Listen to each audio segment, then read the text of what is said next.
Meu nome é João Henrique, mas meu apelido é JH. Eu fiz audiovisual na ECA, me formei em 2011, tenho 34 anos, já fiz também Poli, então eu também sou politécnico, mas não me formei na Poli, fiz até o quarto ano. Hoje em dia eu sou diretor de audiovisual e sou roteirista. Pra mim a ECA foi uma experiência de começar de novo numa área em que eu tava perseguindo um sonho, assim. Então, eu entrei na ECA muito focado e mais maduro, apesar de ter entrado na ECA ainda jovem, entrei com 21 anos. Eu queria muito, assim, aprender tudo que eu pudesse e fazer me dedicar ao máximo aos trabalhos e colocar a minha alma, colocar o coração em tudo que eu fizesse, assim. E pra mim isso foi muito rico, assim, então eu cheguei com essa postura na ECA. E a ECA em si, ela tem uma postura mais solta, assim, mais liberal, assim. Então ela é muito mais livre e você tem que usar essa liberdade a seu favor, assim.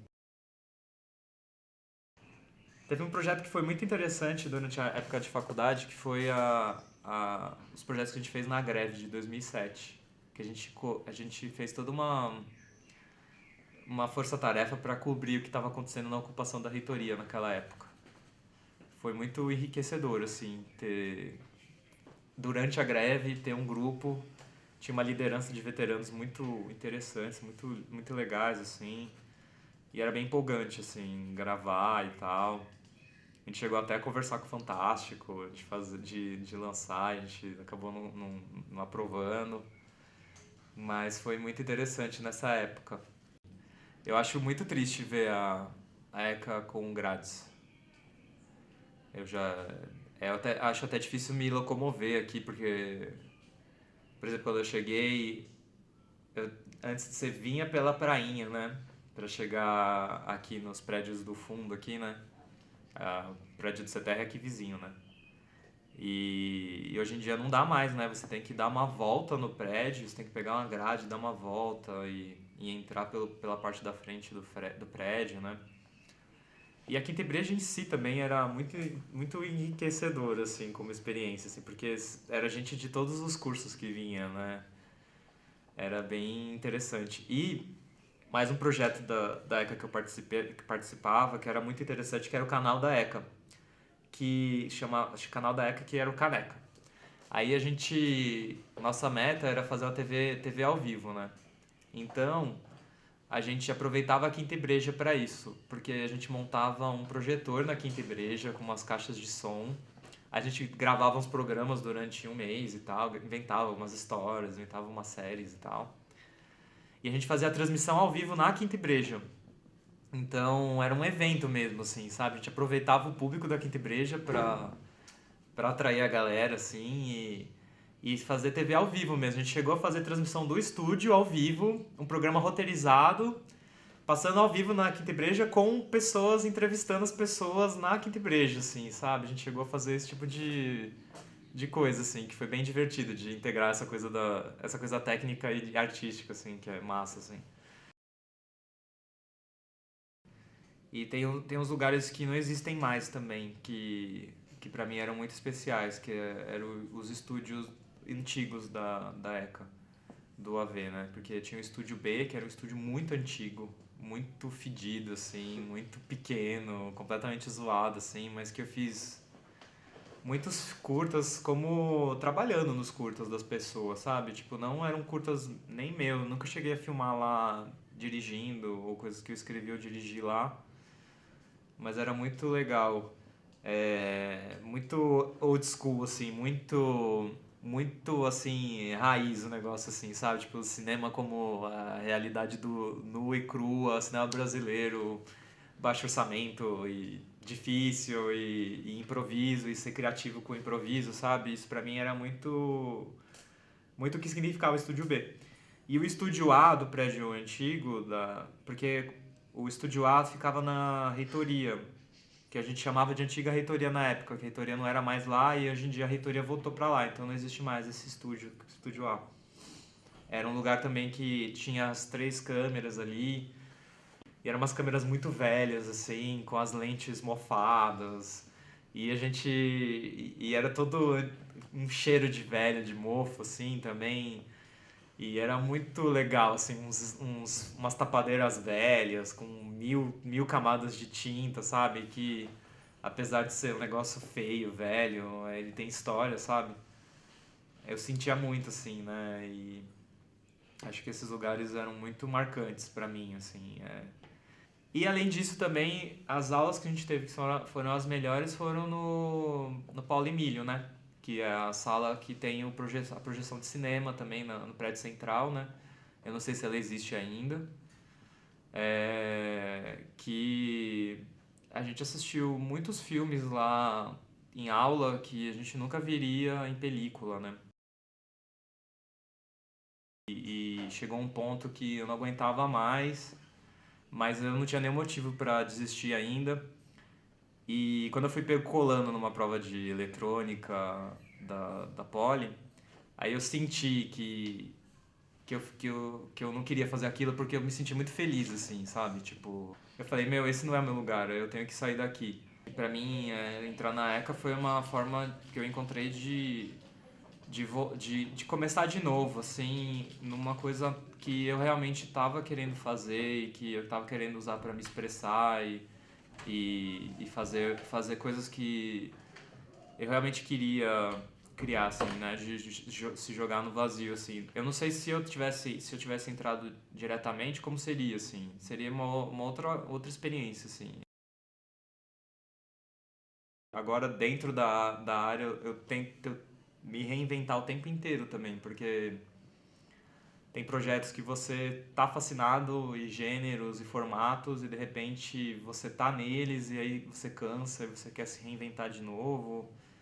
Acho que é uma coisa de constante aprendizado e reinvenção e redescoberta e momentos de frustração e momentos de êxtase. Tem muito a ver com isso, né, trabalhar nessa área, assim. Na verdade, as coisas que eu descubro, que me inspiram, elas estão bem além dos próprios projetos e tem a ver com a própria vida também, né? Porque também eu sinto cada vez mais que se você se dedica tanto aos projetos e deixa a vida de lado, assim, você também fica completamente bitolado e pobre, assim, né, artisticamente, você não pensa diferente, assim, né? Muitas vezes você se vê tendo ideias muito padronizadas, assim, porque você não tá abrindo a mente, você tá só vendo aquilo, né? Você não tá vendo outras coisas. E aí eu me esforço muito pra isso, assim. Aí você tem que parar e falar, nossa, eu não pensei o suficiente nisso, sabe? E, e é isso, né? Muitas coisas vêm da experiência que você tem também, né? Tipo, eu sou jovem ainda, eu tenho muito que aprender, então muitas vezes você acha que tá fazendo uma coisa nova e tendo uma ideia super original e de repente você leva um tapa da vida, assim. E aí o negócio é você não desistir, né?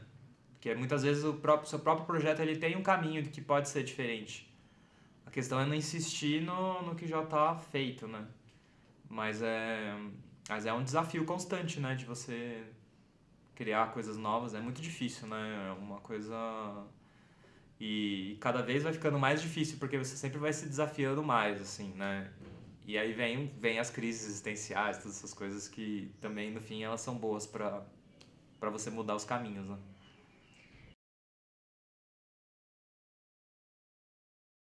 O 3% ele surgiu... é, eu, a Dani, a Dayno, a Aguilera, o Nico e o Honda, a gente tinha um coletivo numa produtora chamada Maria Bonita. Aí a gente tava junto, desenvolvendo novos projetos, pensando em projetos de série e tava começando esse boom das séries, né? Isso foi mais ou menos em 2008. Aí surgiu um edital, que era o edital do Ministério da Cultura. E o tema era jovens de classe C, D e E, né? Como as angústias dos jovens da classe C, D e E. O Aguilera teve a ideia dessa coisa de jovens entrando num processo de seleção. Essa era a ideia dele, que ele surgiu. A gente achou muito boa. E aí a gente foi fundo nessa ideia. A gente começou a desenvolver, né? Ele foi criando, a gente foi apoiando e desenvolvendo junto, fazendo brainstorm, deixando o projeto bom para conseguir inscrever no edital, né? E a gente ganhou a fase do piloto do edital. O edital tinha duas fases. Uma primeira fase era o piloto e a Bíblia, quem ganhava fazia o piloto e a Bíblia. E a segunda fase, os 3 melhores projetos iam para viravam uma série. A gente ganhou para fazer o piloto e a Bíblia, né? Desenvolver, o pessoal da Maria Bonita apoiou pra caramba a gente, conseguiu uma equipe super boa para desenvolver a série. Foi massa, assim, foi muito legal. E a gente fez aquele piloto no YouTube, que tá no YouTube hoje em dia como uma websérie, assim. E aí esse piloto a gente ganhou, fez, tal, foi super enriquecedor, né? Isso a gente estava no 4º ano de faculdade, a gente filmou ele em 2009, finalizou em 2010. E só que quando chegou na hora de ganhar a fase final, a gente perdeu. Então a gente não ganhou. Foram outros projetos que ganharam, a gente ficou com o projeto na mão, não tinha como rolar. Aí depois de um ano a gente podia publicar como a gente quisesse o projeto voltava para nossa mão. Aí em 2011 a gente decidiu publicar no YouTube como uma websérie de 3 episódios. Só que não só publicar, mas divulgar. Então a gente publicou e se dividiu para fazer uma divulgação de guerrilha do 3%. E aí a gente pegou os maiores sites de blogs, jornalismo daquela época e a gente ficava mandando pros donos de site, pros jornalistas, pros blogueiros e vendo no que dava. E começou a pipocar a reportagem assim da série, a série começou a viralizar no Brasil.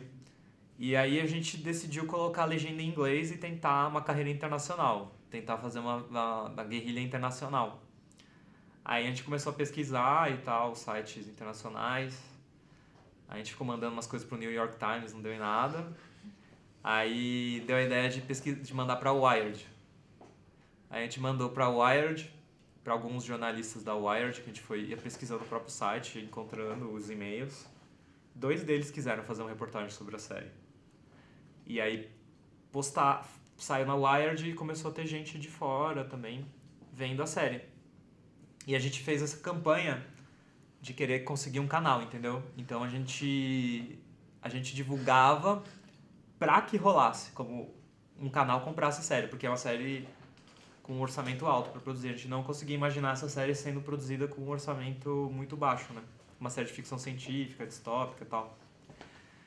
E aí o tempo foi passando e vários canais se interessavam, mas aí acabava que não tinha orçamento, acabava que negavam o projeto.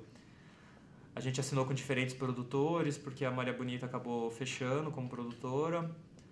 E aí chegou um ponto que o projeto quase rolou, mas não rolou. E foram se passando anos, né? E aí, depois que a gente assinou com a Boutique Filmes, a gente conseguiu negociar com a Netflix. Então, o Eric da Netflix viu desde a época da Wired, já era fã do projeto. Ele veio também atrás e queria bancar.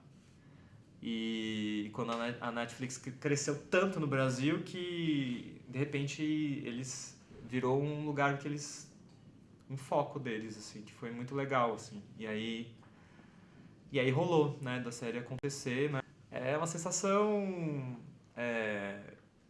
ela é uma sensação boa, mas é uma sensação de grande responsabilidade que você sente, né? É um prazer você fazer um projeto e o projeto rolar, assim, né? Mas ao mesmo tempo, conforme você tem mais visualizações, quando você tem mais gente vendo, mais você vai ouvir críticas, tem toda uma recepção que... E é um prazer também descobrir os públicos, assim, né? A gente vendo o público do 3%, né? Conforme você vê... Existem faixas etárias que são pessoas que amam a série incrivelmente, assim, sabe? É muito doido, assim, E a gente...